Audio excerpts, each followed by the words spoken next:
함께 예배하는 모든 분들 가운데 이 말씀의 축복이 함께 하시기를 주님의 이름으로 축원합니다. 예수님은 하나님이십니다. 예수님은 바로 우리의 구원자이십니다. 이것을 저와 여러분이 믿고 사는 그리스도인이죠. 이것을 여러분과 제가 믿고 산다는 것은 다만 종교가 기독교인이라는 것과 비교할 수 없는 엄청나게 큰 인생을 바로 저와 여러분이 살게 되었다는 것을 말해 주는 것입니다. 여러분과 저는 예수님이 하나님이시고 예수님이 구원자이신 바로 인생을 바로 살게 되었다는 것입니다. 그것이 얼마나 큰 인생인지를 로마서 5장에서는 아담과 예수님을 비교해서 설명을 하는 것입니다. 아담은 인간의 조상 아니겠습니까? 그런데 이 아담으로 인하여 이 세상이 어떤 인생을 살게 되었습니까? 바로 사망이 왕노릇하는 인생을 바로 살게 되었다고 성경은 이야기합니다. 사망이 왕노릇하는 세상이라는 의미는 인생이 어떤 수고, 어떤 성실, 어떤 선함, 또 어떤 성과를 이룰지라도 그 인생이 바로 사망으로 끝난다는 것입니다. 그러니까 사망이 운명인 인생을 바로 살게 된 것, 이것이 아담 아래에 있는 인생들이 사는 인생, 이렇게 말씀을 바로 드릴 수가 있는 것입니다. 세상에서 우리가 삶을 살아갈 때에 성공도 경험하지요. 또 높은 지위도 올라가지요. 또 많은 돈도 우리가 갖게 됩니다. 그러나 그것들이 우리를 어디로 끌고 가냐면 바로 사망으로 끌고 간다는 것입니다. 그러니까 인생 가운데 우리가 가지게 되는 모든 것이 결국은 우리를 바로 사망이라는 운명으로 끌고 가는 인생, 바로 그것이 바로 아담 아래에 있는 인생이라고 하는 것이죠. 그러니 인생은 체념할 수밖에 없습니다. 인생은 비극일 수밖에 없습니다. 인생은 울 수밖에 없는 것입니다. 아무리 많은 돈을 벌어도 그가 그 인생을 생명으로 바꿀 수는 없습니다.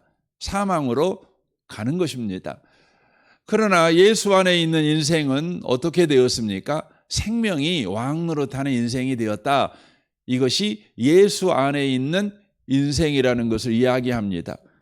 우리의 인생에는 눈물도 있지요, 한숨도 있지요, 걱정도 있고 근심도 있고 문제를 해결하지 못해서 또 밤을 새야 되는 전전긍긍하는 참 유약하고 능력 없는 인생, 그것을 우리는 늘 맞닥뜨리는 삶을 살아갑니다. 그러나 예수 안에 있는 인생은 그것이 결국은 어디로 우리를 끌고 갑니까? 생명으로 끌고 간다는 것입니다. 그러니까 저와 여러분의 인생의 한숨, 그것이 만들어내는 운명이 뭐냐? 그러면 생명이라는 것입니다. 참 신비하죠. 우리가 가지고 있는 무능력, 그 무능력이 여러분 결국 우리를 어디로 데리고 갑니까? 생명으로 데려간다는 겁니다.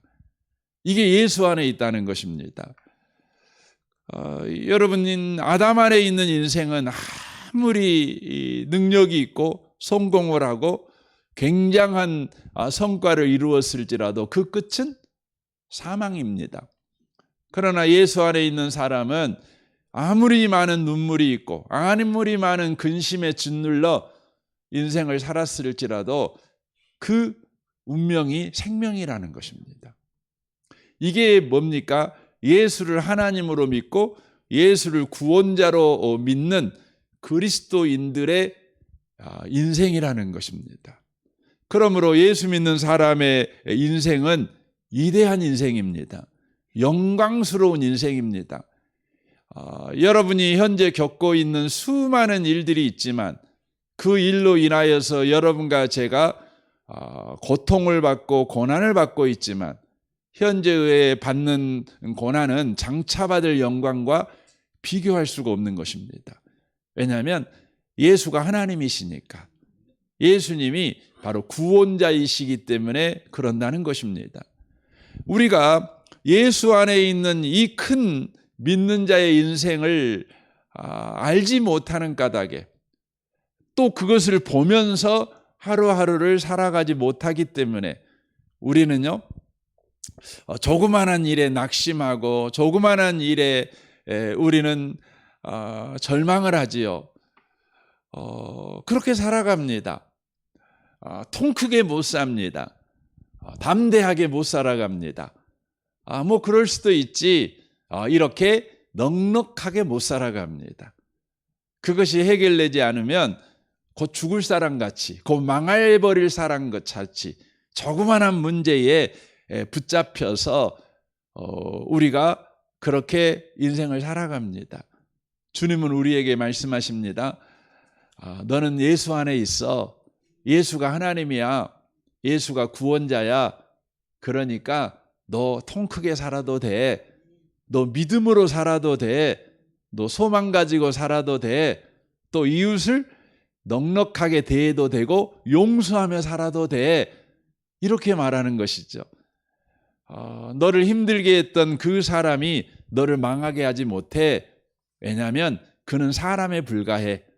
너를 붙잡고 있는 나는 하나님이다. 이렇게 말하는 것이죠.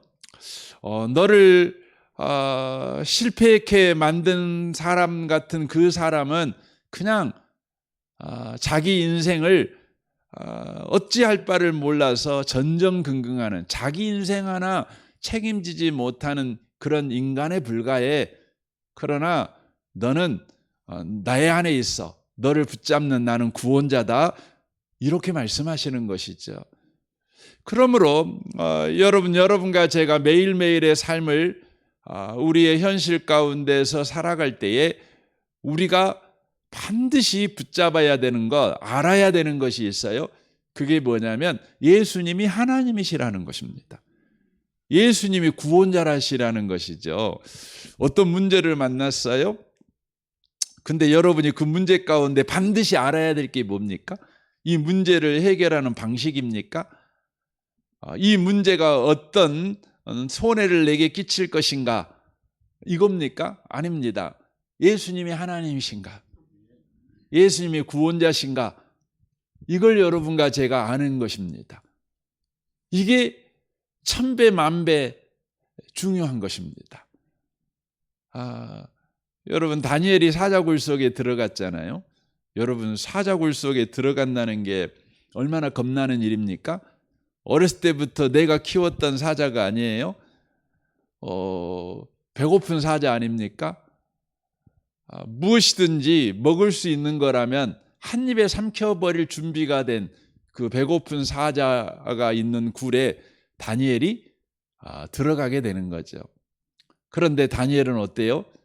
다니엘은 그 현장에서 뭘 믿은 겁니까? 뭘 안 겁니까?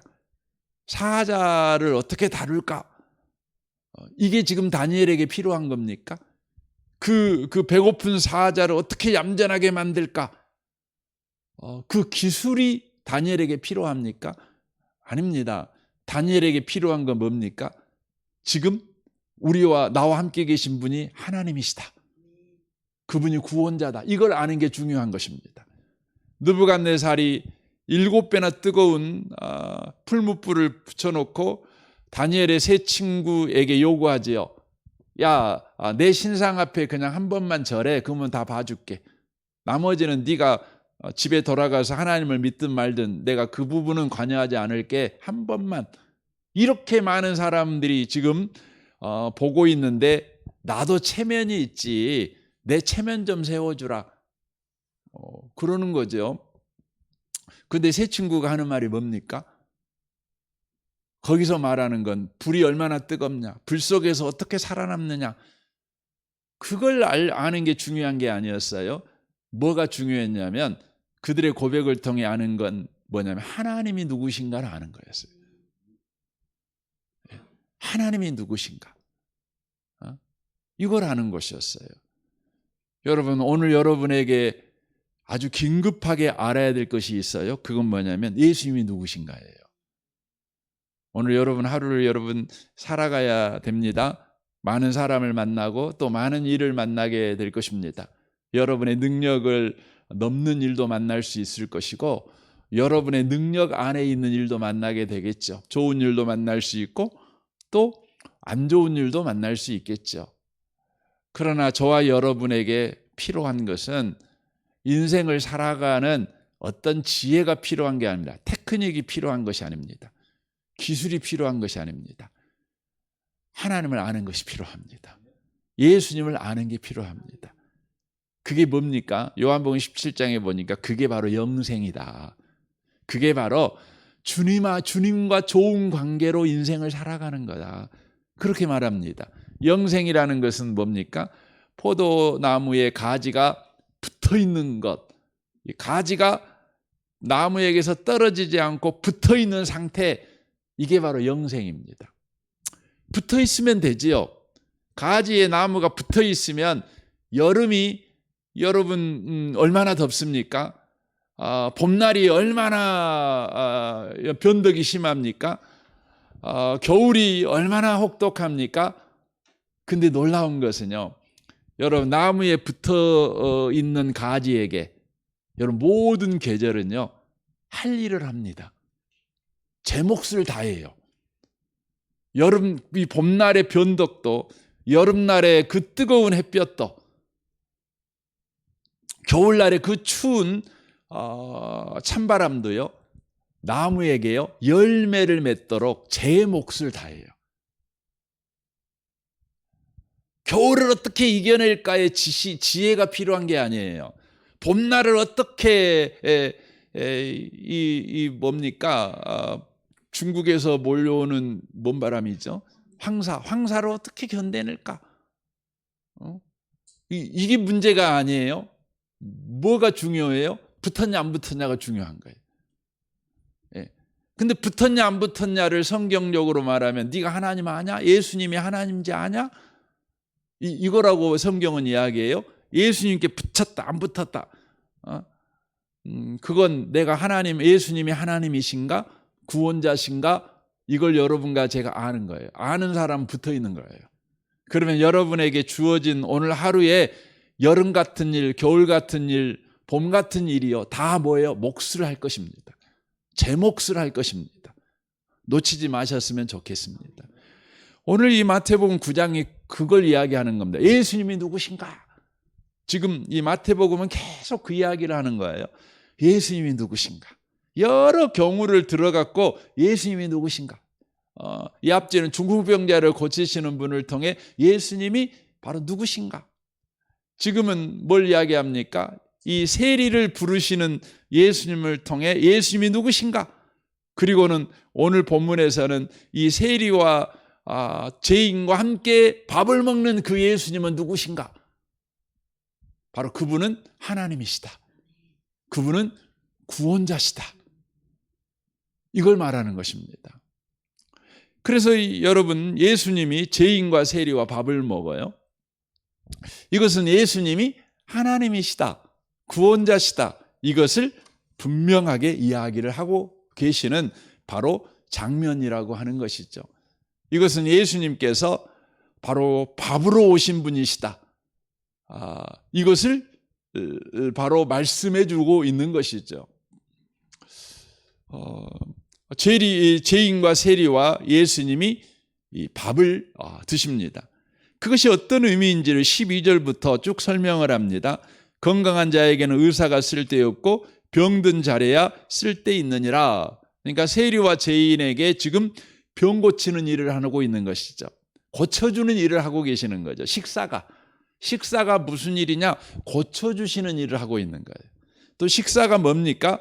제사 드리는 일을 하고 있는 것이 아니라 국류를 베풀고 있는 일을 하고 있다, 이렇게 이야기를 하는 것이죠. 더 나아가 식사하는 일이 뭐냐? 그러면 바로 내가 이 땅에 온 목적을 성취하고 있는 사건이다. 내가 누구인지를 분명하게 보여주는 사건이다. 그래서 의인을 부르러 온 것이 아니라 죄인을 부르러 왔다, 이렇게 이야기를 하는 것입니다. 그래서 예수님이 죄인과 세리와 식사를 통해서 바로 예수님이 누구이신가를 분명하게 드러내시는 것이죠. 우리 한국 사람들에게 식사는 이렇게 성경이 말씀하는 예수님이 누구이신가를 드러내는 의미에서의 식사를 우리는 하지 않지요. 우리는 그냥 식사가 중요한 게 뭐냐면 배를 불리는 것이 중요하니까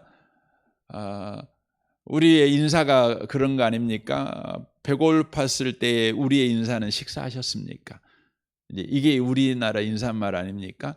뭐 진지는 드셨어요? 어른들한테 이제 하는 말 아니겠습니까?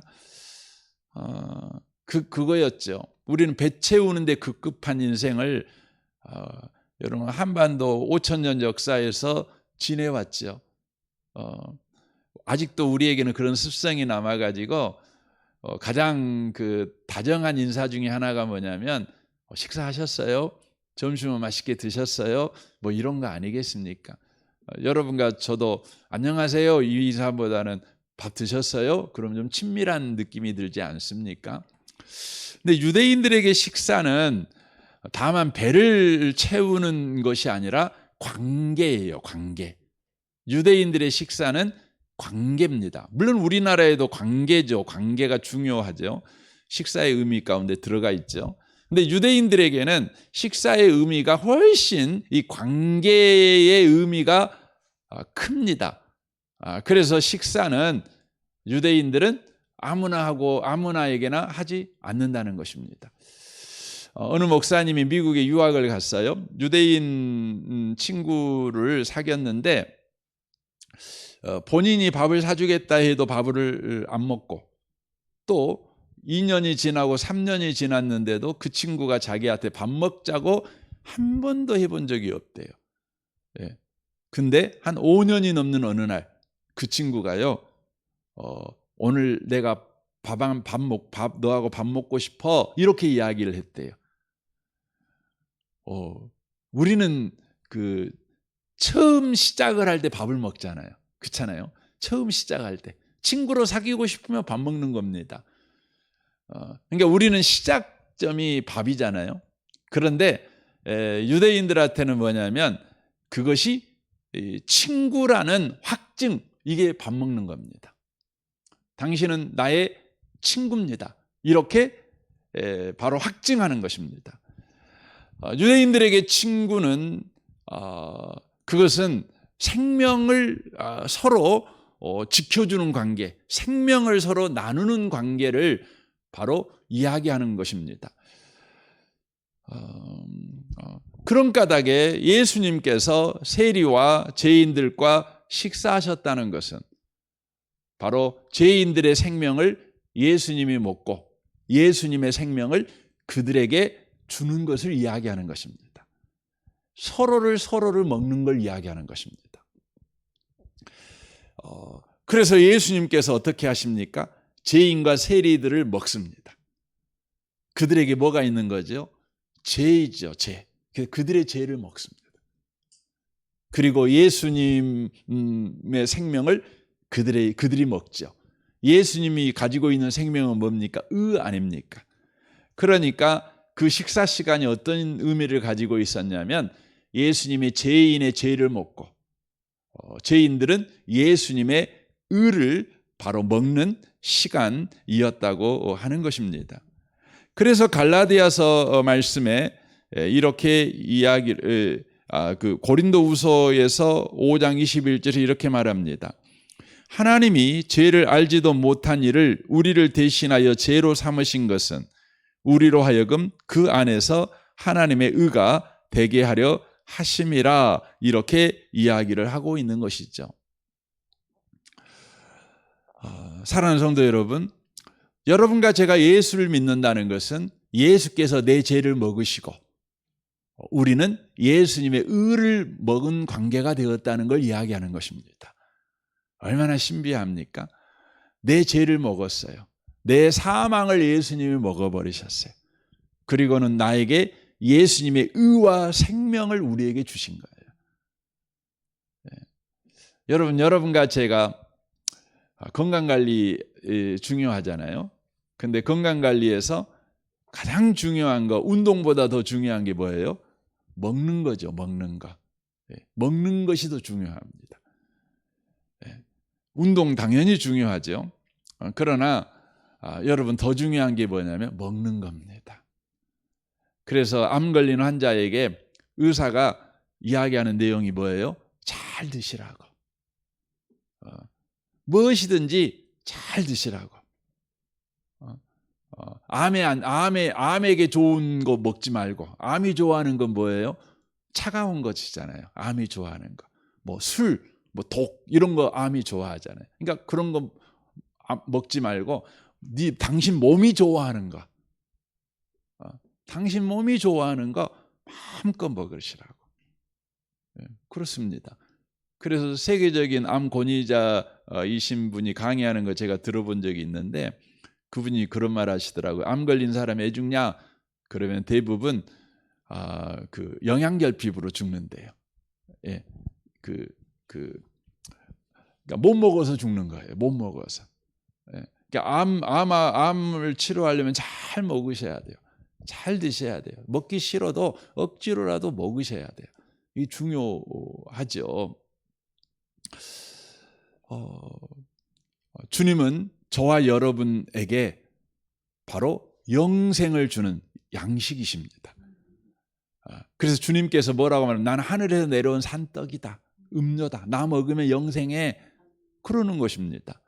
그래서 예수를 믿는다는 건 뭐냐면 영원한 생명을 위한 음식을 먹는 겁니다. 먹는 겁니다.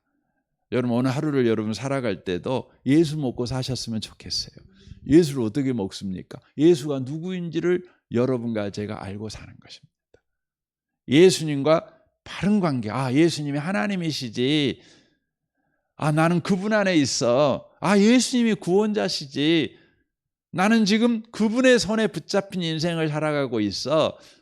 이걸 여러분이 알고 그렇게 살아가는 것, 이게 뭐예요? 예수 먹고 사는 것입니다. 오늘 하루도 예수로 잔치하시는 여러분의 영혼의 잔칫날이 되시기를 주님의 이름으로 축원합니다. 아멘. 우리 같이 기도하겠습니다. 오늘 말씀을 우리 생각하면서 이 아침에 주님 오늘 하루도 내게 필요한 것은 생존의 능력이 아니라 성공의 기술이 아니라 예수가 하나님이시라는 것, 예수가 구원자시라는 것, 이것을 아는 것이 우리에게 필요합니다. 주님, 오늘 내가 어떤 경우, 어떤 상황, 어떤 형편에 놓였든지 예수가 나의 하나님이십니다. 예수님이 나의 구원자십니다. 이것을 아는 자가 되게 하옵소서. 그래서 나무에 붙은 가지처럼 내게 주어진 모든 일이 제 몫을 하는 열매를 맺는 시냇가에 심은 나무처럼 오늘 하루를 또 살아가는 자 되게 하옵소서. 여러분 자신과 가정생활과 직장생활을 위해 또 모든 관계를 위해서 또 여러분과 관계된 모든 분들을 위해서도 또 여러분 기도하시면 좋겠습니다. 우리 대학 청년부 김주용 목사님과 청년 대학생들을 위해서 우리 기도해 주십시오. 이 나라를 위해서, 이 민족을 위해서, 북한과 열방을 위해서 또한 기도해 주시면 좋겠습니다. 우리 좋으신 주님께 통성으로 구하겠습니다. 기도하겠습니다.